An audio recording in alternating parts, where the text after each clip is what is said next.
Hello everyone, my name is Naat Khairallah and I'm the founder and CEO of Jobalist.com. For those of you who don't know, Jobalist.com is a new job website that features more than 200 top companies with hundreds of vacancies in Lebanon and the Middle East. So I advise you check it out if you're looking for a new job or just want to explore what's out there in the job market.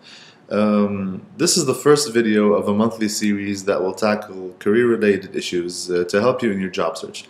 So today we will begin with the most essential job document, which is your resume. I will discuss the components of a resume and how to handle each one of those components, and I will also give you some pointers on what to avoid, things to avoid and what to focus on to make sure that your resume is optimized for success. Now, first of all, let's begin by describing the purpose of a resume. So think of your resume as your personal advertisement. It's meant to market you as a professional who has the right skills for the job. There's a lot of competition in the job market, so it's essential that you put yourself out there in a way that really stands out. The competition is really fierce, so your resume really needs to be crafted in a very professional way to make sure that you come up with a positive impression. Now, your resume offers additional information also that many companies do not include in their typical job applications. So we'll address those sections in a few minutes as well. And last but not least, your resume gives employers a look into your writing and communication skills. So grammatical errors, typing errors, those are really huge red flags for employers. So whenever you're writing a resume, make sure you tackle those issues as well. Now, concerning the parts of the resume. Now, basically, generally speaking, we can identify 9 unique parts of a resume. Now, we're going to go through each one in detail, but keep in mind that not every resume has to have all of these components. For example, a professional with more than 5 years of experience has no need for the academic projects section, which is typically used by fresh or soon-to-be graduates. So now let's address each component of the resume in much more detail. Let's start with the objective. The objective is one of those sections that you can choose to not include. Personally, I think it adds no value because your objective is to actually get the job you're applying to, so there's no need to state the obvious. But for those of you who disagree with me and feel that the objective is a crucial part of the resume, then make sure you don't write anything vague like the first 2 bullet points I've crossed out. Make sure you are detailed in terms of the career level you're seeking and the job role you're interested in. For example, let's look at the 3rd bullet point, seeking an entry-level management position with responsibilities including problem solving, planning, organizing, and managing budgets. So, as you can see, it's very clear. You're defining your career level, the type of job you're looking for, and what you're interested in. So keep in mind, be very clear and straight to the point. Don't be very vague, such as I'm seeking a position to utilize my experience. It just really says nothing to the employer. Now, the skills section is used to list your technical and personal capabilities. So things that may not be clearly stated in your experience section. Now, keep in mind that I'm not going over these sections in chronological order the way they should be listed in your resume. So basically, you start off with the objective, experience, education, and so forth. So I think the order is somewhat clear, so I'm not going to stress on that right now. Now, this slide shows you examples of skills and qualifications in 3 separate formats. So you can choose to split them into categories such as the first section, or you can use a more modern looking display such as the second section, which looks a lot like how professional websites display your skills in a display known as tags. Now, finally, you can choose to show your qualifications in bullet points describing each one separately. Now, none of these is considered the ideal or the best one. It just depends on your preference, but just make sure that your skills are listed in a very clear way. Now, your education. So, education is a very important part of the resume and one of the first things hiring managers look at. So, presentation is very crucial in this specific section. Make sure your degree, major, and school are clearly visible, and don't forget to mention your graduation date. But if you're still in school, list the dates as shown, in the first option, the start date until present. If you graduated from a top school, such as in the second section, make sure to list the name first in bold so it's clear to the employer, because a lot of employers target graduates from well-known institutions. So having that highlighted in your resume is an advantage. And also make sure to mention your GPA if you were a top student, such as in the first case where overall GPA is 3.2 over 4. That's something you should mention as well, just to show that you were a top performer during your studies. Now, the experience section. Basically, experience is the most important part of your resume if you actually have some experience.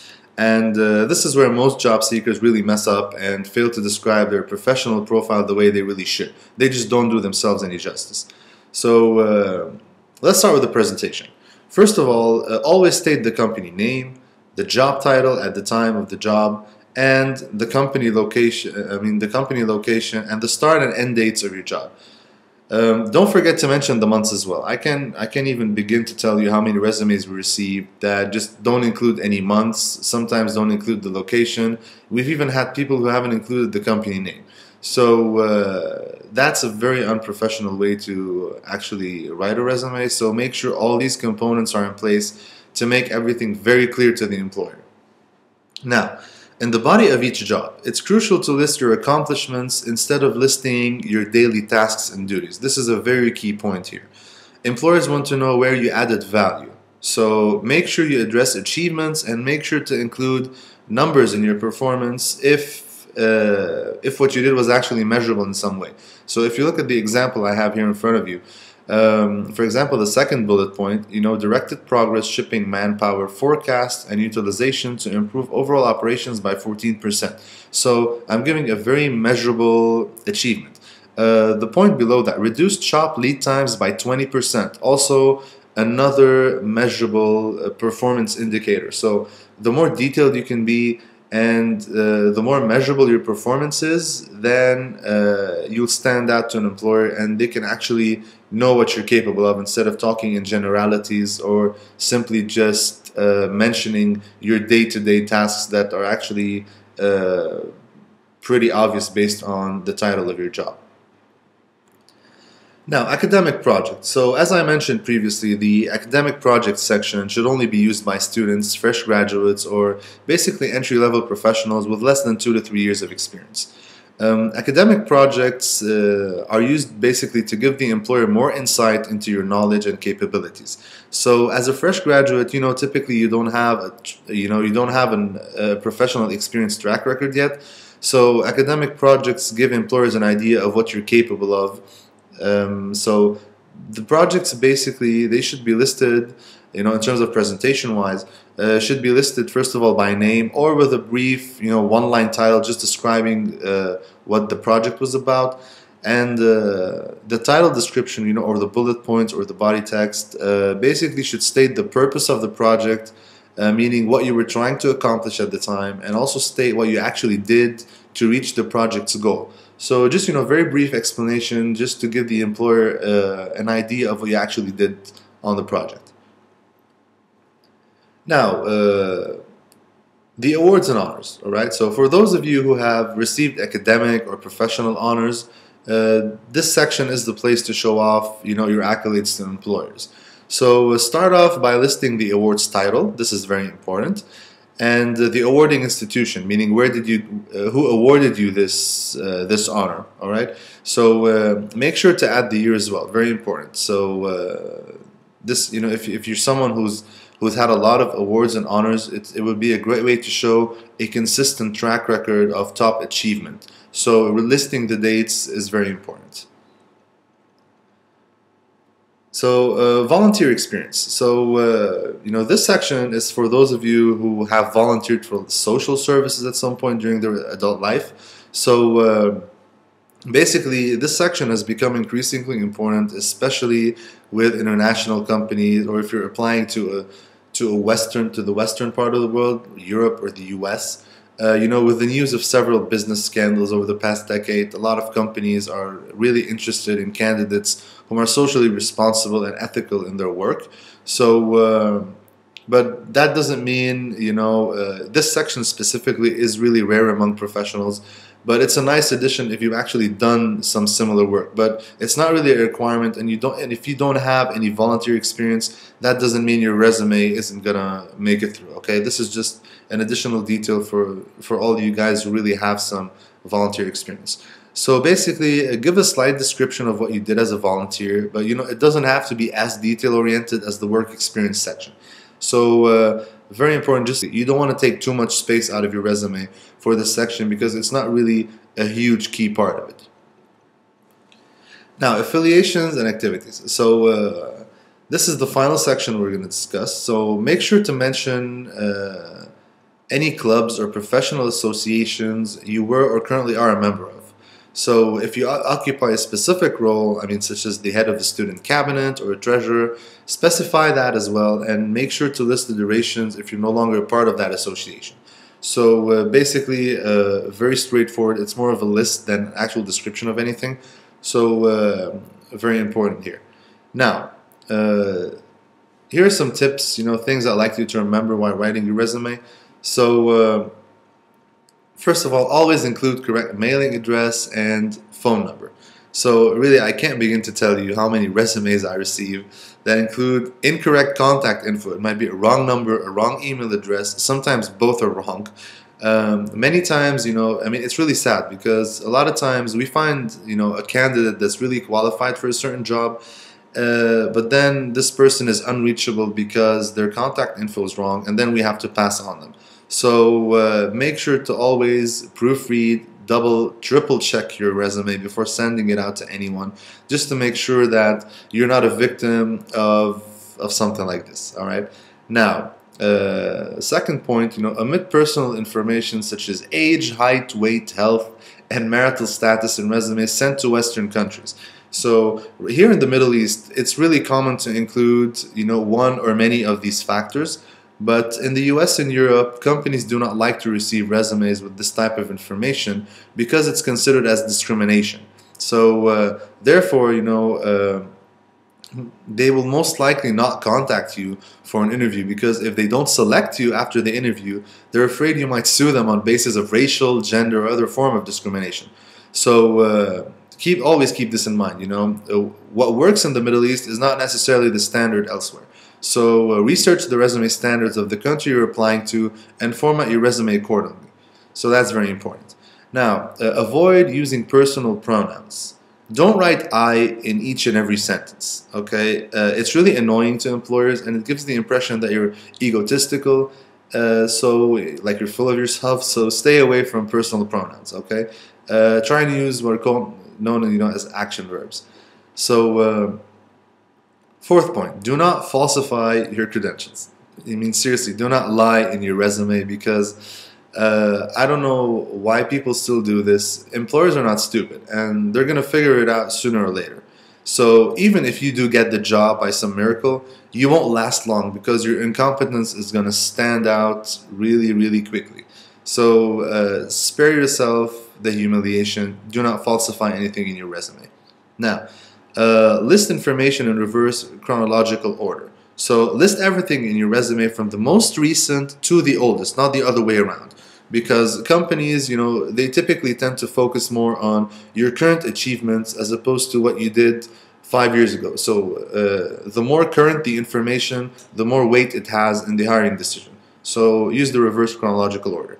Now, use the appropriate verb tense. Meaning, if something is in the past, use the past tense for that job. If you're talking about something you do now, then use the present tense. That also, that gives, it gives you a more professional look. It also gives the employer a better idea about your writing skills. Know that you're actually competent in writing and grammatically speaking, in whatever language you're writing your resume in. So these small details actually play a factor.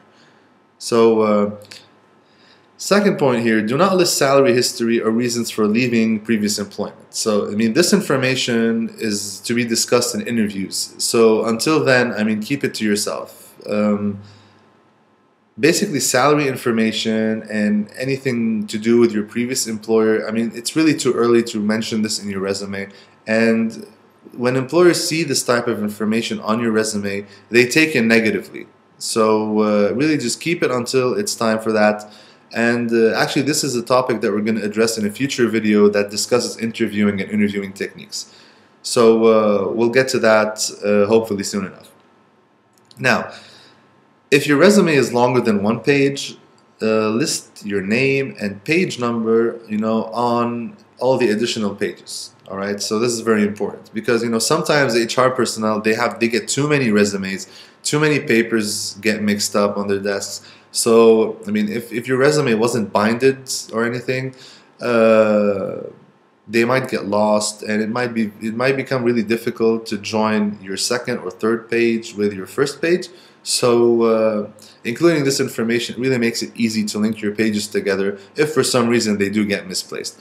Now, mind you that typically we recommend that your resume stick to one page, and the longer the resume, the less likely someone's going to read the whole thing. But that's also another topic we're going to discuss in another video, so we'll get to that later as well.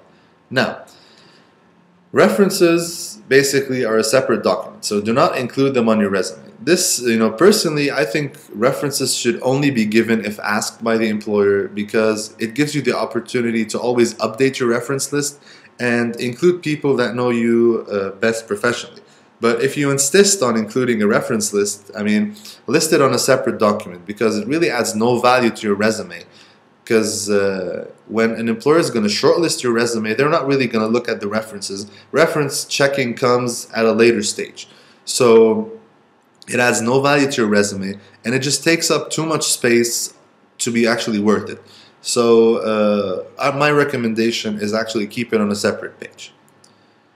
Now, basically that was it in terms of how to write, components of a resume.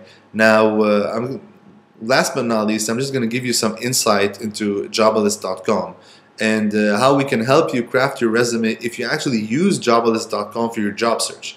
So, first of all, we tell you what information is needed. So basically all the sections we just mentioned previously, they're part of our basic profile. So job seeker profiles on Jobalist.com, they're very detailed. They include all the components mentioned throughout this whole presentation and more. So employers always have a crystal clear picture about your skills and capabilities, and nothing is left to the unknown. Now, the resume is displayed in a professional manner, so formatting is on us, with that big smiley face. So with us, you never have to worry about your resume not looking professional. Our team has designed a professional format that, all companies using Jobalist.com can download your profile as a Word document, and it includes all the information you listed in your profile in a very professional and neat format. So you never have to worry about margins, you don't have to worry about the display of your profile. We've taken care of that for you. And basically the whole downloading by Word document, it's a really great advantage that employers are finding very helpful, and that's why more and more companies are using Jobalist.com. We're adding new companies almost every day, so go ahead and check it out. Now, finally, we have a great promotion for all of you watching this video. If you register as a job seeker to Jobalist.com before May 31st of this year, we're going to give you a free resume consultation at our office. So free of charge. I personally am going to sit with each and every one of you. I'm going to go over your current resume. I'm going to actually help you craft a better and more targeted version for whatever jobs you're looking for. Basically shouldn't take us more than 30 minutes. And at the same time, I'm going to give you a PDF booklet containing lots of tips that I've written myself and my team. A lot of tips and a lot of sample resumes, so that's basically a lifetime reference you can come to for any time you want to write or modify your resume. So It's 100% free to register on our website, so visit www.jobalist.com. Register as a job seeker. Once you do that, you're going to receive an email to verify your account. So in that email, there will be a link that we sent you. So all you need to do is click on it to activate your account. Once you click on that link, then you're going to be taken to your profile page where you can start filling up your information. Make sure that you finish your entire profile. So I mean, this promotion is only valid to people who actually complete their entire profile. So put in all the information you need to put in to make your profile 100% complete, and send us an email with your name and phone number to info@jobalist.com, and in the subject title just say YouTube video, and within 48 hours someone from our office will contact you to schedule an appointment, a personal appointment with me, and we can discuss your resume. So finally, I'd just like to thank you all for watching this video. Make sure to share, like, comment. We'd love to hear your ideas and feedback, and I will be back next month to discuss a new topic. So until then, we hope to see you on jobalist.com. Thank you everyone for watching, and I will be back soon.